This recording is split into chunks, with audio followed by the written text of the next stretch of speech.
السلام عليكم ورحمة الله. ازيكم يا احلى اخواتي احلى حبايب؟ عاملين ايه؟ يا رب تكونوا كويسين وبخير وبصحة تمام.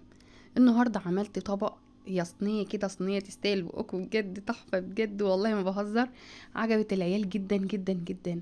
طلعت بواقي التلاجة بقى حتة لانشون موجودة، طماطمتين، بطاطستين، قرن فلفل، فصين توم، بيضتين، المهم لميت كل اللي في التلاجة وبطاطستين. المهم ظبطت الدنيا يعني. عملت ايه؟ صينيه كده تستاهل بقكم بجد. جربوا الطريقه دي مش هتندموا، وتستاهل لايكات كتير. انا عايزه اللايكات كتير كتير كتير كتير. عايزين تشجيع كده يا حبايبي. انا عارفه اني بتاخر بس شجعوني كده عشان انزل لكم كل فيديو. يا رب يعجبكم كده ان شاء الله. جبت بشرت البطاطستين زي ما انتم شايفين كده. جبت بوله فاضيه نظيفه، ونزلت عليهم بالبطاطستين الجمال دول والحته اللانشون التحفه المتقطعه حتت صغيره قوي.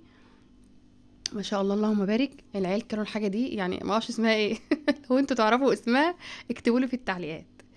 الموجود في الفلفل، الموجود بقى احمر اخضر اصفر، اللي موجود عندك حطي.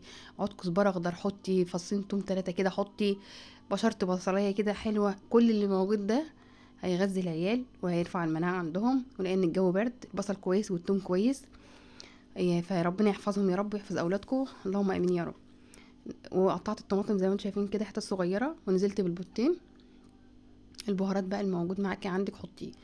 عندي بابريكا، عندي كركم، عندي معلقه فيجيتار، ملح، فلفل، كمون، كزبره، وتوم باودر وبصل باودر.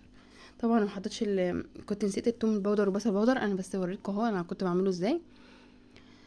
ما شاء الله اللهم بارك، حاجه جميله. اعملي في بيتك، افتكسي لعيالك. انا في ايام كويسه يعني خالص ما شاء الله.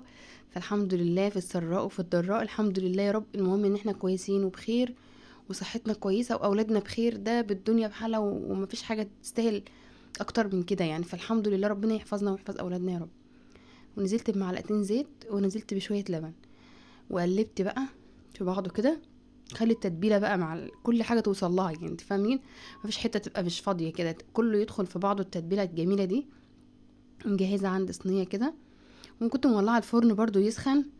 فقلت ايه، احطها في الفرن بقى بالمره. ممكن تحطها فوق عادي، بس انا حبيت ايه، اديها لون كده. ولو في موجوده عندك موتزاريلا حطي، مش حابه تحطي موتزاريلا هي عليها تتاكل كده تحفه تحفه تحفه.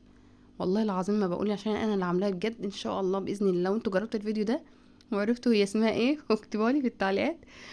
عشان تفرحوني. ماشي يا احلى اخواتي احلى حبايب؟ ايه رايكم؟ والله العظيم تحفه، والطعم حكايه حكايه حكايه.